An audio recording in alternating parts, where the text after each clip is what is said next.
샬롬. 오늘도 아침 묵상의 자리에 나오신 여러분들을 주의 이름으로 환영합니다.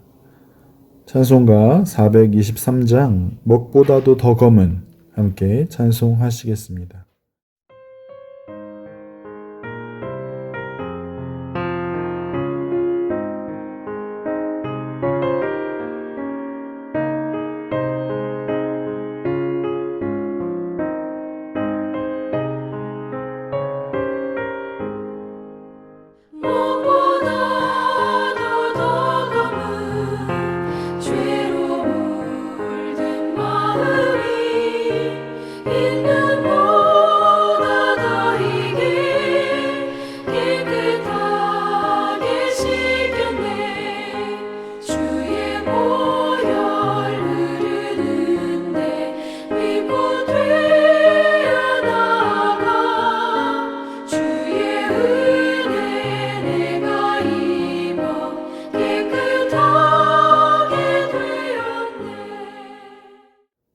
오늘 함께 나눌 말씀은 레위기 11장 44절부터 47절까지의 말씀입니다. 나는 여호와 너희의 하나님이라. 내가 거룩하니 너희도 몸을 구별하여 거룩하게 하고 땅에 기는 길짐승으로 말미암아 스스로 더럽히지 말라.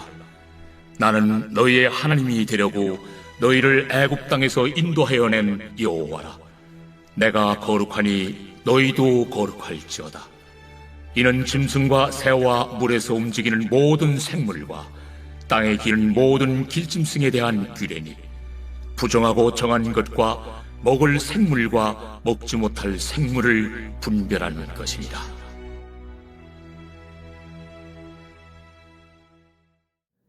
이 시간 너희도 거룩할지어다 라는 제목으로 함께 말씀 나누기를 원합니다. 사랑하는 여러분, 인간의 3대 욕구는 식욕과 성욕과 수면욕이라고 합니다. 그리고 그 중에 가장 먼저 나오는 욕구가 바로 식욕이죠. 식욕은 생존을 위해 반드시 필요한 기본 욕구입니다. 하나님이 천지를 창조하시고 사람에게 곡식과 채소를 먹으라 말씀하셨습니다. 단 한 가지 선악을 알게 하는 열매만 먹지 말라고 말씀하셨죠. 그 이후 노아 홍수 이후에 하나님은 짐승의 고기도 먹을 수 있도록 하셨습니다. 창세기 9장 3절에서 무릇 산 동물은 너희 식물이 될지라 그러나 고기를 그 생명이 되는 피채 먹지 말지니라 말씀하셨습니다. 하나님께서 짐승의 고기를 먹을 수 있도록 허락하시면서 피는 먹을 수 없게 하셨습니다. 왜 그렇습니까? 피는 곧 생명을 상징하기 때문이죠. 이후 레위기 오늘 본문에서는 먹어도 되는 짐승과 먹지 말아야 하는 짐승에 대해서 구분해 주고 있습니다. 먹을 수 있는 짐승은 굽이 갈라져 있는 짐승과 새김질하는 짐승입니다. 이 두 가지 조건을 만족시키는 것은 소나 양, 염소, 사슴 등이 있습니다. 그 다음으로 먹지 말아야 할 짐승은 굽이 갈라지지 않는 것, 그리고 새김질하지 않는 짐승입니다. 돼지나 낙타, 이리 등은 먹지 말라고 말씀합니다. 또한 먹어도 좋은 물고기로는 지느러미가 있는 것, 그리고 비늘이 있는 것들입니다. 먹어도 되는 새는 날개가 있고 또 뛰는 다리가 있어서 땅에서 뛸 수 있는 것들입니다. 닭이나 꿩, 오리 등이 여기에 해당되는 것이죠. 반면에 독수리나 까마귀나 타조 등은 먹지 말라고 말씀하고 있습니다. 또한 기는 동물 가운데 족제비나 쥐, 뱀 등을 먹지 말라고 말씀합니다. 이처럼 하나님은 아주 구체적으로 먹어야 할 동물과 먹지 말아야 할 동물에 대해서 나누어 주시고 이스라엘 백성들에게 순종하기를 원하셨습니다. 그런데 우리는 이 말씀을 들으면서 여러 가지 질문들이 생각이 납니다. 첫 번째로 이렇게 구분하시는 기준, 정함과 부정함의 기준이 과연 무엇인가? 또한 이렇게 구분하시는 이유는 무엇인가? 그리고 그렇다면 지금도 이러한 구분을 우리가 지켜야 하는 것은 아닌가? 라는 질문들입니다. 먼저 생각해 볼 것은 이렇게 정한 것과 부정한 것으로 나누는 기준이 무엇이고 그 기준이 과연 합당한가, 옳은가입니다. 굽이 갈라지고 되새김질하는 것이 정하다고 하는 이유가 과연 무엇입니까? 성경에는 말씀하고 있지 않기 때문에 우리는 정확히 알 수 없습니다. 하지만 후대의 성경학자들은 굽이 갈라진 것은 세상과 구별되는 모습이고 또 되새김질하는 것은 말씀을 되새김질하는 성도의 바른 모습이라고 해석을 하고 있습니다. 하지만 그렇다고 정확한 하나님의 기준은 우리가 알 수 없다라는 것이죠. 하나님이 결정하셨기에 우리는 순종해야 하는 것이고 하나님이 이렇게 순종하는 백성으로 세우시기 위해 가장 중요한 음식 규례부터 하나씩 세워가고 있는 것입니다. 그렇다면 하나님은 왜 이렇게 음식에 대한 정결 규례를 구체적으로 말씀하고 계신 것입니까? 사람의 건강 때문입니까? 아니면 위생의 문제 때문입니까?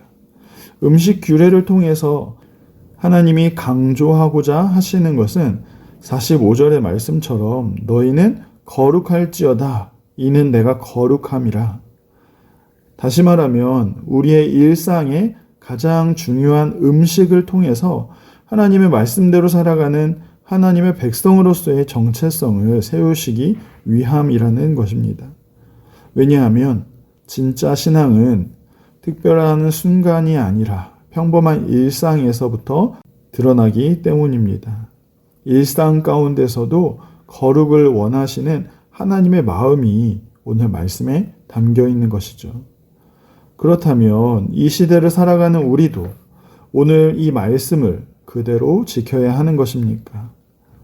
신약 성경에 보면 지켜야 할 규례들이 있습니다. 우상의 제물을 먹지 말고 목매어 죽인 짐승의 고기는 먹지 말고 피를 먹지 말라는 사도행전의 말씀이 그것을 나타내고 있습니다. 왜냐하면 불신자들에게 비방할 구실을 주지 말아야 하기 때문이죠. 믿음이 연약한 성도들의 실족을 막아야 되기 때문입니다. 그렇기 때문에 구약의 말씀들은 오늘날 우리가 다 지키진 않습니다. 지금 우리에게 주신 모든 음식은 다 먹을 수 있는 것이죠. 갈라디아서의 말씀처럼 그리스도께서 우리로 자유케 하기 위해서 자유를 주셨기 때문에 이 시대 성도는 어떤 음식이라도 거리낌 없이 먹을 수 있는 것입니다. 하지만 우리가 기억해야 될 것은 이 시대에 우리는 믿지 않는 자들에게 덕이 되기 위해서 스스로 절제하는 모습이 필요하다라는 것이죠. 모든 것이 가하나 모든 것이 덕을 세우는 것이 아닌 것을 우리는 알기 때문입니다. 더 나아가서 우리는 이러한 음식의 정결 규례에서 꼭 기억해야 할 것이 있습니다. 이러한 정결 규례를 주신 이유는 하나님이 거룩하시기에 이스라엘 백성들도 거룩하길 바라시는 하나님의 마음이라고 하였습니다. 거룩한 백성으로 세상과는 구별된 백성으로 세우시기 위함인 것입니다. 마찬가지로 하나님은 이 시대를 살아가는 하나님의 백성인 우리에게도 거룩을 요구하십니다. 하나님이 우리를 구원하셨고 또 우리를 자녀 삼으셨기에 거룩한 백성으로 거룩한 자녀로 나아오라고 말씀하는 것이죠. 문제는 무엇이 우리를 거룩하게 할 수 있습니까? 반대로 무엇이 우리를 부정하게 만드는 것입니까?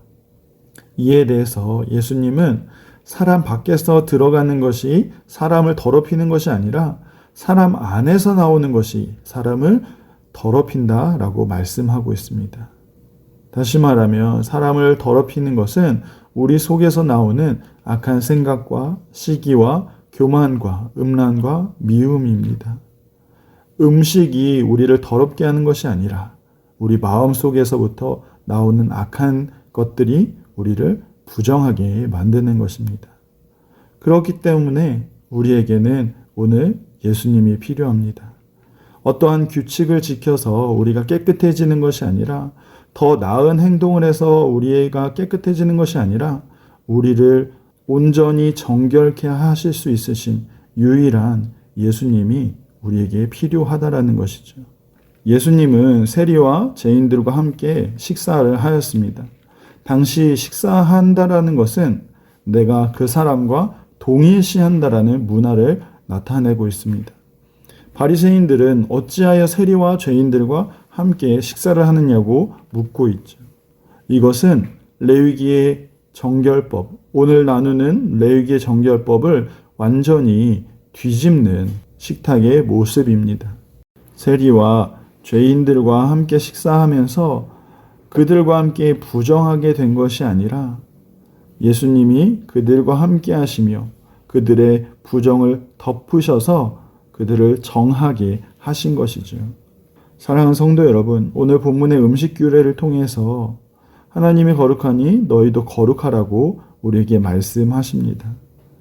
그리고 예수님은 세리와 죄인들의 부정을 덮어주셨던 것처럼 우리의 부정을 덮어주십니다. 우리가 그리스도와 함께 죽고 또 그리스도와 함께 다시 살 때 우리는 정결함으로 또 거룩함으로 하나님 앞에 설 수 있는 것입니다. 오늘 하루도 우리를 온전히 정결케 하시는 예수 그리스도, 오직 예수님만 의지하여 거룩한 삶으로 나아가는 저와 여러분 되기를 간절히 소망합니다. 기도하시겠습니다. 사랑하는 하나님, 우리는 참으로 부정한 자들입니다. 죄악이 가득하고 우리 속엔 악한 생각이 가득한 너무나 부정한 자들입니다. 우리 스스로는 결코 거룩해질 수 없음을 주님 앞에 고백합니다. 그런 우리를 위해서 예수 그리스도를 보내주시고 또 우리의 부정함을 덮어주시니 감사를 드립니다. 너희도 거룩하라는 말씀을 기억하면서 오직 예수 그리스도 힘입어서 거룩한 백성으로 살아가는 우리의 모습 되게 하여 주옵소서. 항상 나를 살필 줄 아는 지혜를 더하여 주시고 또한 믿음이 연약한 자들을 살필 줄 아는 그런 지혜를 주셔서 우리의 모든 일상에서 거룩함을 살아내는 주의 자녀, 주의 백성 다 되게 하여 주옵소서. 감사를 드리오며 살아계신 예수님의 이름으로 기도합니다. 아멘.